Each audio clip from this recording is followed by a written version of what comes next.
I'm Khoi and this is Valter Longo, in case you needed to know which one was which. Probably not. Dr. Longo, Valter, is the professor of Gerontology and Biological Sciences down the road at University of Southern California, where he also serves as a director of the Longevity Institute. And this is a return trip for him. He was here in 2017. I don't know if any of you caught him then. And he spoke about the longevity diet. And then the following year, Time Magazine tapped him as one of the 50 most influential people in health sciences, which speaks both to the power of our festival as well as Jamie and Deborah's eye for talent, I think. But absolutely. And he's had a number of breakthroughs, groundbreaking research into and insights into longevity and disease. And you know, one of your points that you make is that, you know, we think about risk factors for diseases like smoking or not exercising or anything, but you said there's like one underlying risk factor which is much more powerful than all these other things statistically.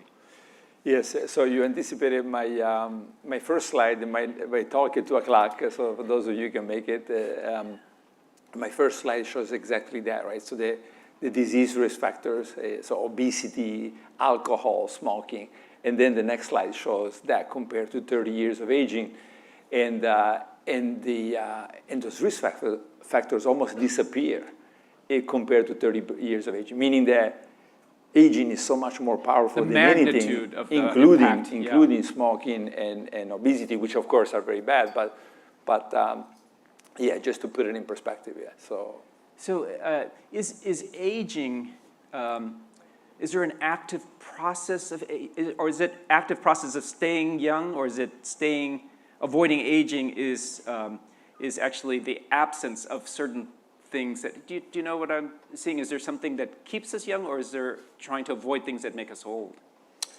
Well, both, right? Yeah. Both. So probably the force of natural selection is we've evolved as any organism to stay alive long enough to reproduce, right? And then, so the force is very strong until a certain age. And then probably what I call programmed longevity, probably after that you're on your own. Kind of like imagine like a car that has the program, you take it in and every year, right? And at a certain point, the car company says, okay, stop, right? After 20 years, we don't want to see you anymore. We've done our job, so you're on your own, right? The car could go another 100,000 miles, it could break the next year, right? So I think that's a good way to see it, right? So there's a strong 3 billion year old evolution of this sophistication that our body has, and that's why our point is being, you could do all the drugs in the world, but the body, you know, has a system, a program inside of it that knows exactly what to do. And I always use you cut yourself, right? And within a couple of weeks, perfect, right? It's repaired in a perfect way. So is it just the skin, right? It's probably everything, right? The body knows how to fix almost anything that you can imagine. It's just you need to find out how to do that, right? So it doesn't just do that on its own, probably because it never had to do that, right? So you know, people without having, say, your liver gets damaged in different ways, it was probably historically not that big of a problem that I had to develop a program to fix it. Especially, you know, with the type of damage that we have in modern times, like, you know, steatosis, you know, fatty liver, alcohol-dependent damage, et cetera, et cetera. Maybe you never had that problem before and never learned how to fix it, but maybe there's ways to trigger that, and that's what I'm going to talk about today at 2 o'clock. You know. Actually, you should have made the talk maybe at noon, right? And so we can have the talk instead of have lunch. Yeah. We can be fasting through this, make a choice here. You know, when we talk about by the way, I never have lunch Monday through Friday, right? Okay, so that's a first note you take. Don't eat lunch.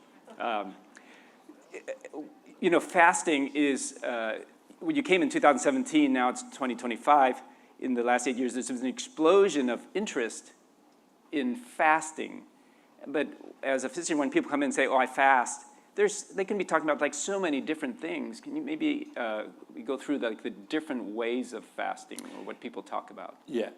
So I think probably this has done more damage than good, right? Yeah. Because it's been a lot of improvisation, and people use this word as if it was some fix for everything.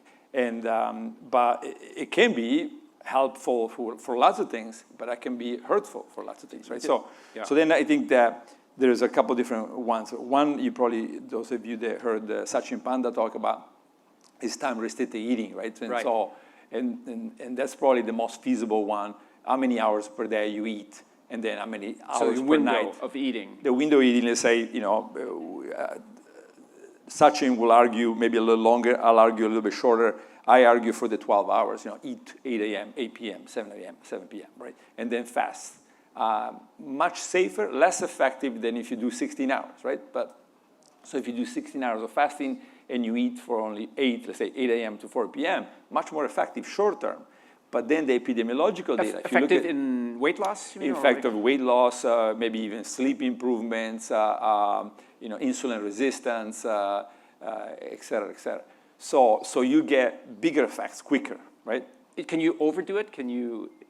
Is it if you just had one meal a day and just had water, would that even be better? Does it keep getting better and better? No, but that's my next comment, is that if you look at the epidemiological data, and it used to be only for the breakfast keepers, which is the most people that do 16 hours or 18 hours or 20 hours skip breakfast. But the epidemiological data, 20 years of it, 30 years of it, show negative effects, right? So if you skip breakfast, you tend to live shorter with more cardiovascular disease, right? Right. How about if you skip dinner? Well, we don't know, but now new data, it seems to suggest that even if you skip dinner, the very long fasting could be associated with problems, right? And now we know, for example, there have been clinical trials, and they started, people were hospitalized and ate exactly the same food, and they either started at 8 or started at 12. And if they started at 12, they had lower energy expenditure, so the metabolism slowed down, and the more hunger, and they were sleeping worse, right? So, and they gave them exactly the same food. So starting at 8 and starting at 12. Now, they never addressed the question of what happened if you skip breakfast. In fact, if you skip dinner. In fact, a lot of centenarians have a small dinner, so it is possible they maybe not skip it, but having a small dinner could be the ideal way to go. We've really seen it over and over and over. I've spoken to hundreds of centenarians in my life. And so that's very common, right? Very common for the older individuals, especially, to say, I have a small dinner. And so that could be a good compromise. So time-restricted eating is one form of fasting. Yeah, time-restricted eating. Then there is all kinds of other things which I very much dislike, in alternate day fasting, 2 days a week of fasting. The 5-2. The 5-2, exactly. And why? Well, first of all, it's extremely difficult. I mean, I always say most people, they drink 4 coffees a day. They're not willing to go to 3 coffees a day, right? Or 3 to 2, right? So now imagine if you say, now you have to not eat 2 days a week, or even 1 day a week, or even 1 day a month, right? So most people are going to have a problem with that. Yeah. So I don't like it for that reason. And then I also don't like it for what we just said, right? What if this very frequent... So, sorry, Valter, you don't like it because it's hard for people to do it, or you don't like it because you don't think it's beneficial? Yeah, that's what I was getting to. I don't like it because people are never going to do it, right? And we already seen this. I worked for Roy Walford, and Roy was a medical doctor at UCLA, and he was proposing something called calorie restriction, which was, take the normal calorie intake and reduce it by 25%, right? Chronic calorie restriction. Chronic, every day. And nobody's ever done that, right? So that was 40 years ago that he was preaching that, and 30 years ago. And even though it's very beneficial, potentially it's very beneficial, nobody does that, right? So I think the 5-2 or the, So for compliance issues. For compliance issues. But then, based on what I just said, for the 16 hours, 18 hours, 20 hours of fasting daily, those are probably going to have potentially the same issues, right? With compliance. No, with negative effects on health, right? So we don't know, but certainly the data on people that have long fasting periods frequently is negative, right? So then, you're gonna have 2 days like that a week where you have 24 hours of no food. It's negative to fast. Yeah, that's what I was saying earlier. Remember I said the people that fast for 16, 18, 20 hours a day, they tend to live shorter with more cardiovascular disease, right? Oh. Yeah, so I'm saying if now we go to 2 days a week of that, not only is difficult, but there is no, the suggestion would be that maybe negative, right? So stay away from it, right? But yeah, stick with the 12 hours and no daily, no weekly fasting. And then what I call, my favorite, of course, is the fasting-mimicking diet. And then the idea is we've always fasted, right? So every organism in the world that has ever existed mostly starved, right? And then had periods of food and then go back to not having any food. And this was true for us too, right? For almost our entire history until about a couple hundred years ago, if not less than that, right? And then we went to the opposite direction. But the point is, even if we forget about obesity and being overweight and eating too much, we're used to fast, right? So, but we probably don't need to fast too much. And so from that came the fasting-mimicking diet. We first started with water-only fasting, and there was for cancer patients. And then, of course, we knew that it was potentially beneficial for everyone. And so this is 5 days of fasting mimicking diet, which has between 800, 1,100 calories a day. It's a plant-based diet. And the idea was to combine the sort of the blue zone ingredients, Okinawa, Loma Linda, et cetera, combine that with the fasting, right? So minimize the risk and make it as infrequent as possible. So now we're almost finished with a large clinical trial in southern Italy, one of the worst health areas of Europe, by the way. And we're doing it every 3 months, right? So 5 days of a fasting-mimicking diet every 3 months. So it's because you feel like there are some benefits to fasting, but this will improve the compliance, or this, when you say fasting mimicking diet, it implies that you want to mimic some of the aspects of fasting. So what are the beneficial aspects of fasting that you're trying to mimic? Yeah, well, the beneficial aspects are essentially, it takes about, we just done a trial, there's something in the body called autophagy, right? And so the cells at some point start eating their own content, right? It's sort of self-cleaning process. But it takes about 5 days to get there, right? And then in the trial, even the day 4, it still didn't happen, right? It started happening at day 5. And so, yeah, that's why you need the 5 days. Autophagy is like from the word auto, to self, and then phagia has to do phagocytosis or eating. And it's, I think, the idea that a cell under stress, which is needs energy, will then look inside and look at old pieces of cellular debris, old mitochondria and stuff, and will clean it up. It's kind of like you go in your backyard and say, well, I'll burn that old tire that's lying around, And right, it's a kind of a cleaning house inside the cell, and it's felt like some of these fragments that are lying around could be sources, could be carcinogenic, or could be sources of damage to the cell in the long term. So you stress a cell to make it clean up a bit. Yeah, and I don't necessarily see it as stress, right? This is part of life, right? So sometimes you have food, sometimes you don't have food. It's like the emperor penguins of South Pole, they go through 2 months, 3 months a year with no food at all. It's part of their life cycle, right? It's normal. It's not stress. It's just the way they've evolved, right? So they've evolved to have reserves, right? So they gain weight, they become large, and that use maybe that under situation not of stress, then of deprivation, maybe, or it's temporary deprivation, which is part of the program. Nothing stressful about it, right? Because I always hear this word, and I just think people may be looking at it as this is a stressful period that I have to undergo to get the benefits. No, it's normal, and it's in fact, it's very pleasant for a lot of people. Not everybody, some people. So the fasting triggers this autophagy, but only after you get to 4 or 5 days. Yeah, exactly. And that's one thing, right? So that we've known for a while. But the other two things that my lab mostly discovered is the activation of stem cells, right, in multiple areas of the body. And now we're starting. First we had clear data from mice and rats, and now we're starting to get the clinical data. The people are. We see progenitor cells go much higher. We see stem cells go much higher. So then, at some point, the body. In the 5 days, the body starts to shrink, and lots of organs start to shrink. Autophagy goes on, but they also begin to prepare for rebuilding. And what do? You make stem cells, right? And that's one. And the other thing is reprogrammed cells. We see what's called Yamanaka factors, right? So these are reprogramming factors that basically take an old cell and can make it brand new, right? And so these Yamanaka factors are being turned on, and together with lots of developmental genes, right? So lots of the genes that are involved in making the organ in the first place, right? So now you see these three things: autophagy, stem cell, and cellular reprogramming. But now this is very coordinated, right? The body shrinks the liver, shrinks the lungs, shrinks almost everything. I mean, if you think about these old starvation studies that Ansel Keys in Minnesota did on people, actually. This was in the 40s. They could actually do semi-starvation studies. Of course, they would never be allowed now. But in the 40s, they allowed them. And you see that in some patients, the heart became 41% smaller, right?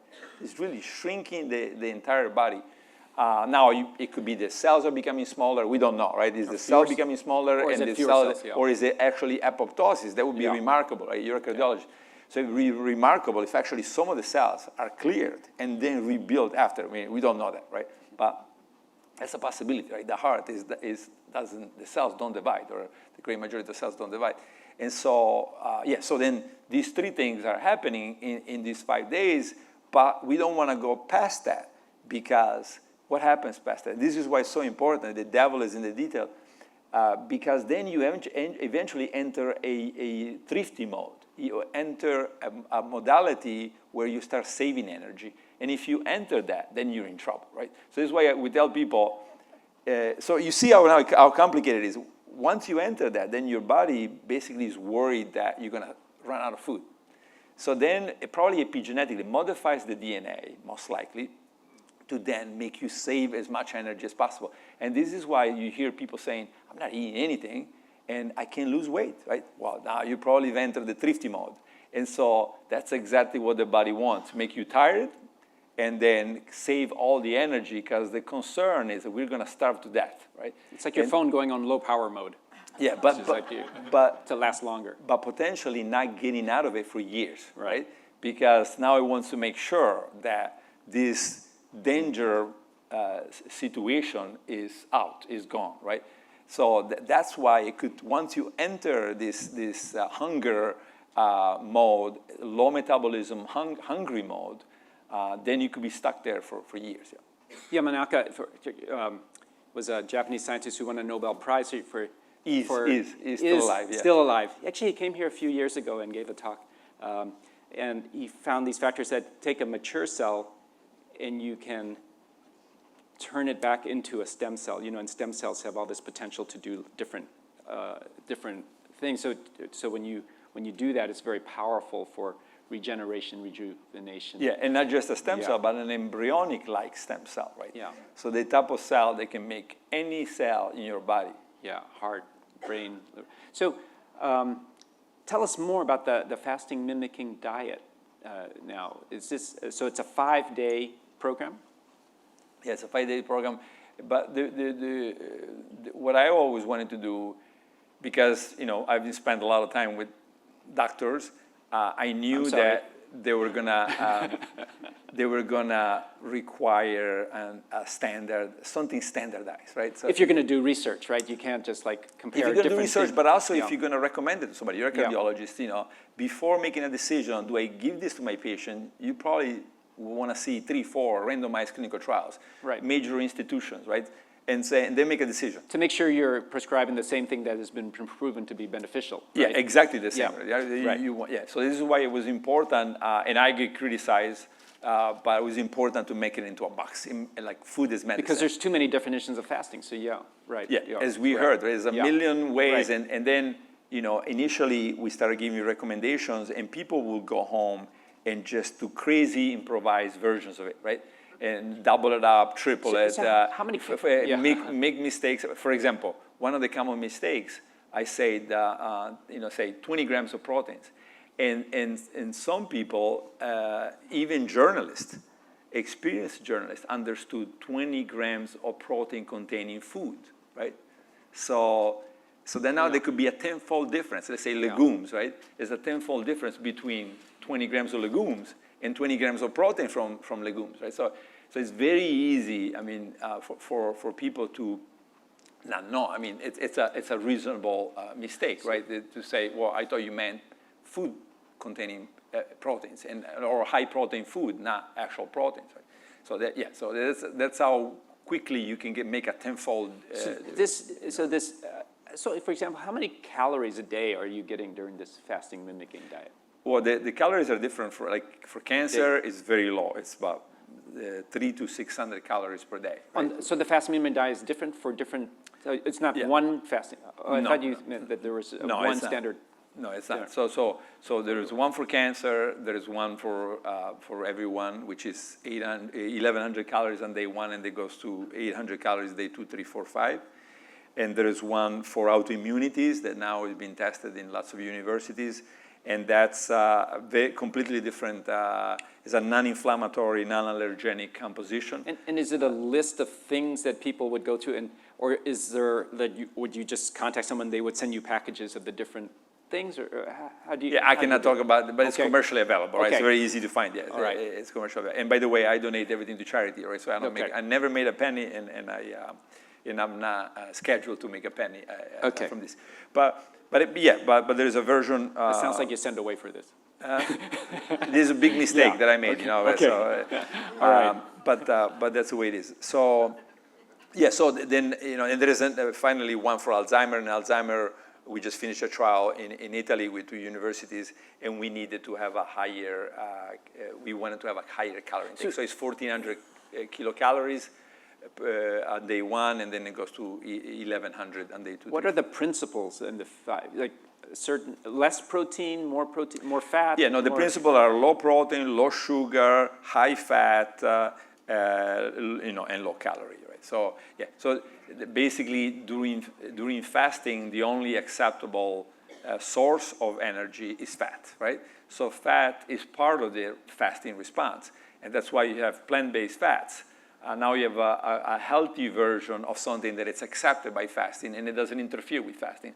So then this is why it's a fasting mimicking diet, because if you have that type of fat, you now are not going to stop the fasting response, right? So you're going to maintain the fasting. And so if people, and you do this 5 days consecutively, once a month or once every 3 months, or no, I think you do it when you need to do it, right? So I think most people probably need to do it, 3 times a year on average, right? So Europeans, 60% of Europeans are overweight or obese, 75% of Americans are overweight or obese.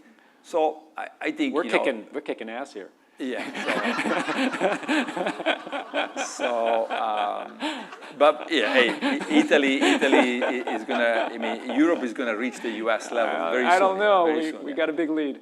Yeah, you got a lead. Yeah. So this is, let's say, 3 times a year on average, and then for diabetes, we finished now the trial number 3 or so. And once a month until the patients and the endocrinologist agree that they should reduce it. And then it could be, let's say, year 1 you do it maybe first 6 months once a month, then once every 2 months in the next 6 months, then maybe once every 3 months. And you had tested this out in your laboratory on different mammals, but you also have a number of human trials. Yeah. No, these are clinical trials, right? And what are the benefits that you've seen? People who do this? Yeah, so if you look at the diabetes patients, you see a reduction of A1C, which is comparable to the GLP-1. The A1C is how we measure the control of sugar for most people. A1C drops, insulin resistance drops. But the more important thing is that the muscle mass and lean body mass is not negatively affected, as we see for the GLP-1 agonist. And so, and then there's a 60 to 70% drug use reduction, right? Because they're less, because the insulin resistance is down, so they're actually more sensitive to medications, or they don't need as much medication? Yeah, they don't need as much medication, or they don't need any medication. About 15% within a year, they go to no medications at all. And so now in trial number 3, we see consistently 60 to 70% of patients reducing medication. For diabetes? For diabetes, so and other glycemia. But they also, now we see about 25 to 30% of the hypertense subjects that, this is not, it's not selected for hypertension, but we see 25, 30% of the hypertense subjects also decrease in drug use, right? And this is going back to treat aging, right? So this is going after the multisystemic functionality and is not blocking, different pathways as drugs do, or inducing, like GLP-1, right? GLP-1 is pushing this. So and I think you've also seen reductions in cholesterol levels. Now in the new trial, which we are about to publish in 10 days from now, and we've done 100 patient crossover, we see 20 to 30 point reduction of total cholesterol and LDL, and no effect on HDL. In fact, if anything, there is a trend in increasing HDL, right? So again, the body is getting younger. So most people that are 20 years old, they don't have high cholesterol, they don't have blood pressure, they don't have diabetes, right? Why is that? Well, everything is functioning correctly, right? So now this is, of course, not making anybody 20 years old, but it's pushing people, and we published that earlier in 2024, at 3 cycles, about 2.5 years of biological age reduction. Right?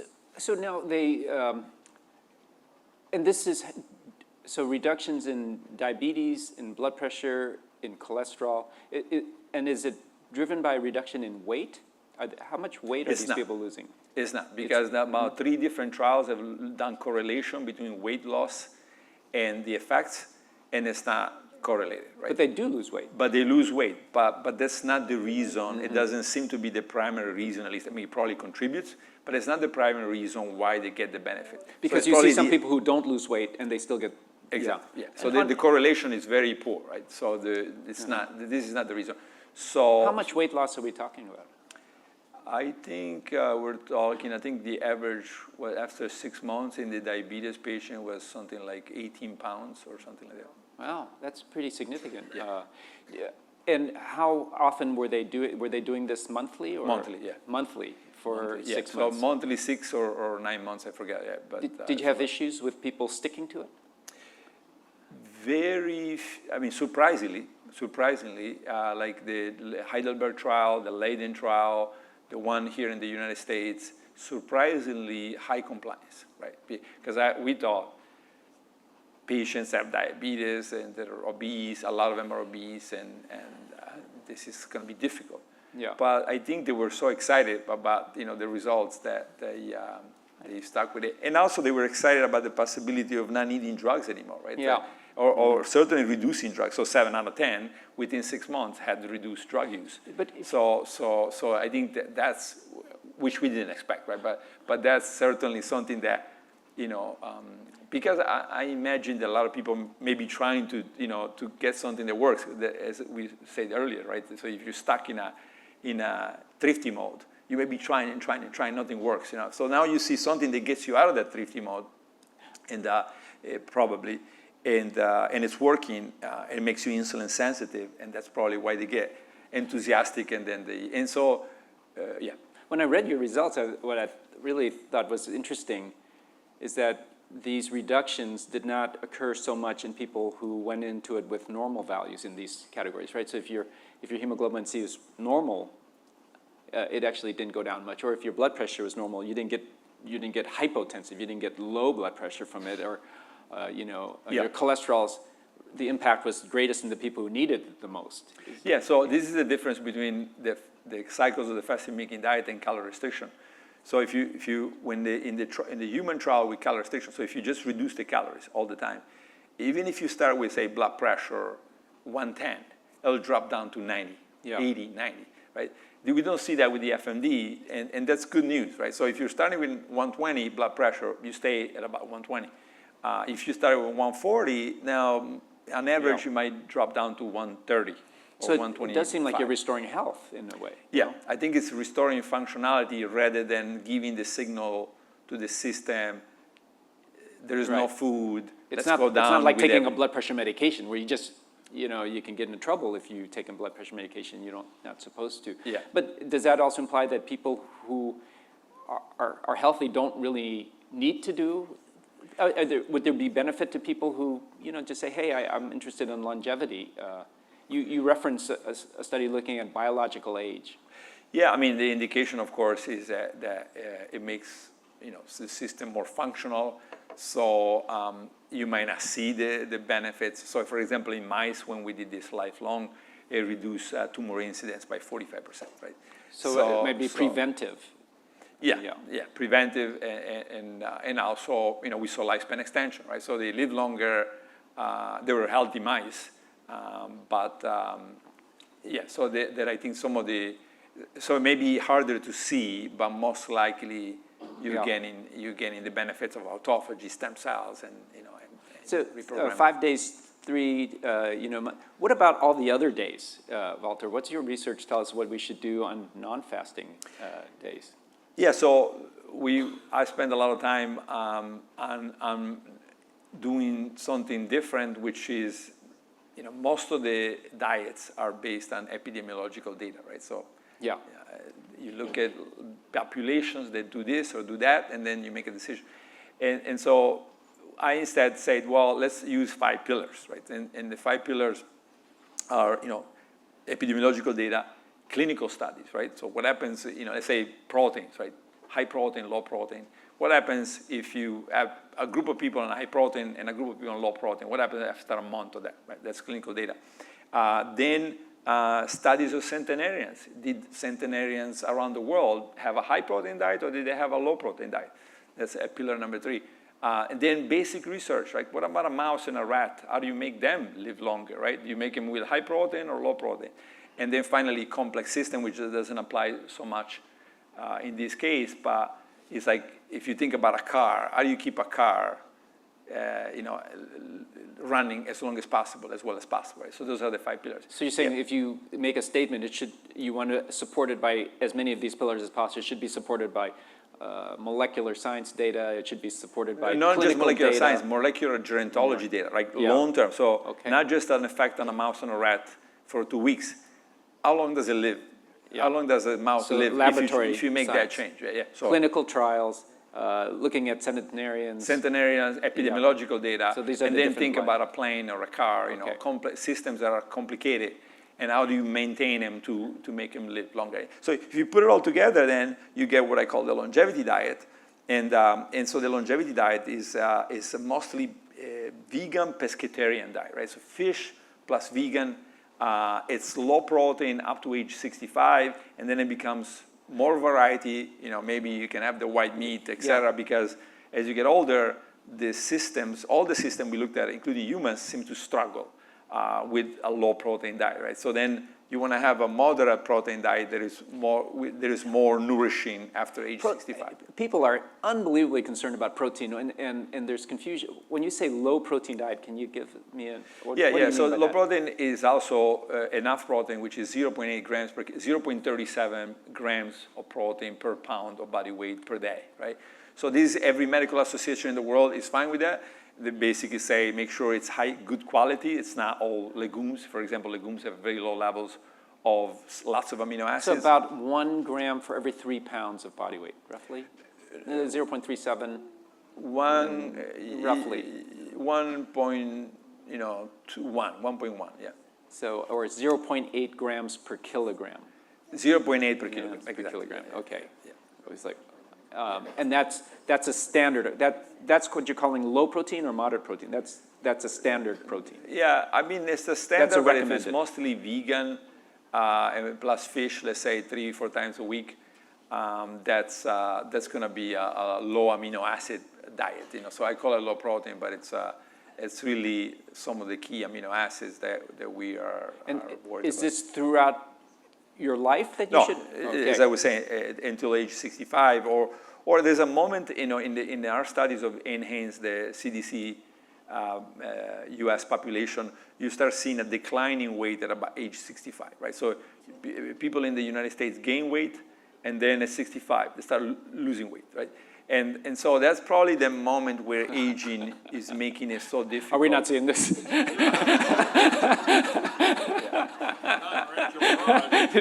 Did we miss that bus? Not everywhere, but yeah. But at a certain age, I think we're talking about concerns about frailty as Right. we age. And so you're saying at a certain biological age, we should be more concerned about increasing the protein. Yeah, beyond increasing the that. protein, maintaining muscle mass, maintaining strength. So increasing the quality of protein, because again, lots of plant-based sources have low methionine, low leucine, a lot of these, molecules inside of the proteins that are key in, maintaining a normal muscle mass, but probably also normal immune function and lots of other normal functions. If your biological age were the same as your chronological age, then somewhere around 65, you would start consuming more let's say protein. Chicken, or So you would add in some. those. they're okay. We have foundation clinics both in Europe and the United States, and we work with people. We personalize it. Some people say, yeah, I'll do everything. Most people say, I'll do some of it, right? So yes, then I think it's okay if somebody had chicken twice a week. Yeah. But I think the ideal diet would be without it, right? Okay. And then Protein from vegetable sources. Yeah. vegetable and fish, right? And fish with low mercury. So you have to be careful because there's not just mercury, but there's other toxins in fatty fish, and so the good thing with fish is rotate, right? Don't eat the same fish twice. Eat the mercury fish only maybe once a month. Swordfish, tuna, et cetera, and then the other fish rotate, because even the other fish is going to be not contaminated. I don't want to use that word, but certainly it might have high levels of one or more toxins. One of the areas that you're going to now, I think, is so interesting because it attacks one of our common conceptions, which is that if we have cancer being treated with chemotherapy, something like, everybody encourages you to eat more because we worry that, you have cancer, you're on chemo, you're going to worry that you become frail.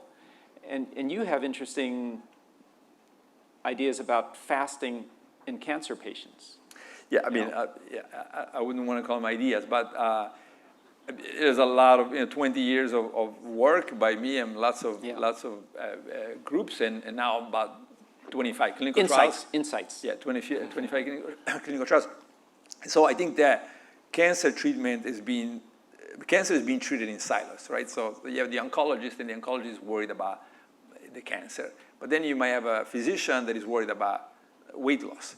And I think what needs to be done is that they need to be working together with probably a molecular biologist that looks at how do I minimize cachexia and weight muscle loss and maximize the effects that the oncologist is trying to get on cancer, right? So yeah, it's tricky in some cases. In some cases, it's not, because a lot of cancer patients, like hormone therapy for breast cancer, hormone therapy for prostate cancer. So some of the biggest therapies in the world actually make people gain weight, right? Right. So then in that case, it's pretty straightforward. But your insight was that when you feed the patient, you also feed the cancer in a way. Yeah, for sure, right? So in fact, you help the cancer the most, because the cancer is involved with excess nutrients, a lot of sugars, a lot of amino acids. And so that's exactly, and it's growing faster than most other cells, right? So its nutritional the cancer needs is going to be dependent on that food, right? Now, the body, most people in this room can go for 2 months with no food, right? Is that right? Yeah. Yeah, then you die, but But it takes 2 months for you to die. It takes about 2 months. People think you're really I'm always cranky interested when people say, "Wow, I haven't gone, for 1 day without food. What's going to happen to me?" It's like, well, you're very far away from anything happening to you, right? So, but yeah. So then that doesn't mean that cachexia is a good thing. So absolutely not. So the patient again, the team should find a way to keep the patient strong. So we push the patient to exercise. Some of them cannot, but most of them can. So physical exercise, muscle training, and and then enough proteins, good variety, but low but enough, right? And that's how we get patients to, in fact, in the clinical trial, I had this fight with one of the physicians in Italy, and he was not the oncologist. The oncologist was like, okay, fine, do the longevity diet plus the fasting-mimicking diet.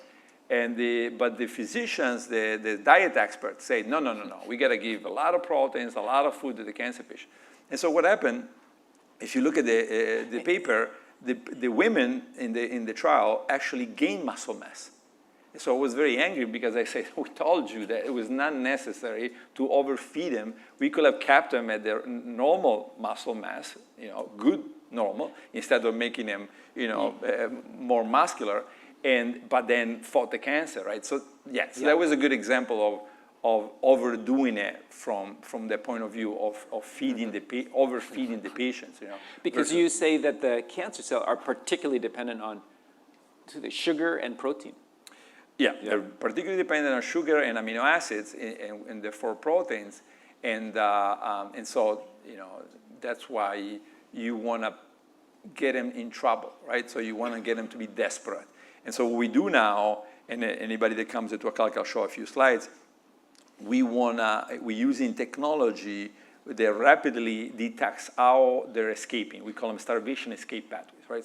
So we fast, we use the fasting-mimicking diet. The cancer cells go in one direction and the normal cells go in the opposite direction. But we can tell exactly how they rewire. And pretty soon we're going to be able to do it with artificial intelligence. So it'll be almost an immediate from blood. Cancer cells go in a direction where they become more vulnerable. No, they become more dependent on certain. They may become dependent on one amino acid, for example, super dependent, right? So if you stop that, they're in trouble. Or they may be dependent on some of these molecular pathways, intracellular inside of the cell, which can be blocked by FDA-approved drugs already well known, right? So then you push them, they rewire, and then you can target those escape pathways. And then you see the cancer reversing course, right? So instead of growing, it goes back down. The normal cells don't go in that direction. They go in the... No, the normal cells don't need to go in that direction because they have lots of options, right? So cancer cells have lost redundancy, right? So they've lost the ability to stay alive in different ways. So there's only a few. Usually we see 3 escape pathways at the most, right? So once we fast, but probably there may be 20 without fasting, right? And then, so if you go from 20, or we don't know, but let's assume, let's say 10 to 20, and then we go to 2 to 3 that we can block with drugs. So when you fast these and you combine it with traditional treatments, you find that the treatments become more effective then? Yeah, because much more effective, right? So for example, we publish on hormone therapy in mice. We also had the clinical trial, but the clinical trial is still not, we need more data. Yeah. But when we use the standard of care, which is fulvestrant and palbociclib, or tamoxifen and palbociclib, the cancer stays low, and then it becomes resistant and starts growing, right? But if we add the fasting-mimicking diet cycles, then we see the cancer not able to adapt. And we drive the cancer down until the mice become cancer-free, right? So this is just an example, but we see it over and over in lots of different cancers. And because you're pushing the regular cells in a different direction, does that mean that there's less toxicity of the treatment as well? Yeah, in mice, this is very clear. In people, it's been, good data, right, on toxicity reduction, but not conclusive yet. So I think we need more. Also because, patients often get some of these steroid hormones, and so in some of the trials, we've removed dexamethasone and replaced it with the fasting-mimicking diet. And now you get similar effects, but now you have one less drug, right? So you don't need to use the steroid to block the toxicity of chemo. Yeah, in one fairly large trial, that's what the results were, that chemo without dexamethasone plus FMD was equivalent in side effects with chemo plus dexamethasone. Now, if people here, if they wanted to learn more about this, is there a website or? Well, the cancer book that just came out, it's called Fasting Cancer. It just came out, and I wrote it with a lot of oncologists, right? So I was overly enthusiastic, and so they it was very important to let them say, okay, no, you can't say this, but I think the collaboration is exactly. Creating cures. And then, Create Cures is also here in Los Angeles, the foundation clinic, and so we follow many, many cancer patients and patients with all kinds of diseases, and we work with the doctor, whoever the doctor is, to, in a team to make sure that we help the patient. Yeah. I think some of these people probably want to go eat lunch now. Yeah, exactly. Thank you very much. Oh, thank you. Appreciate it.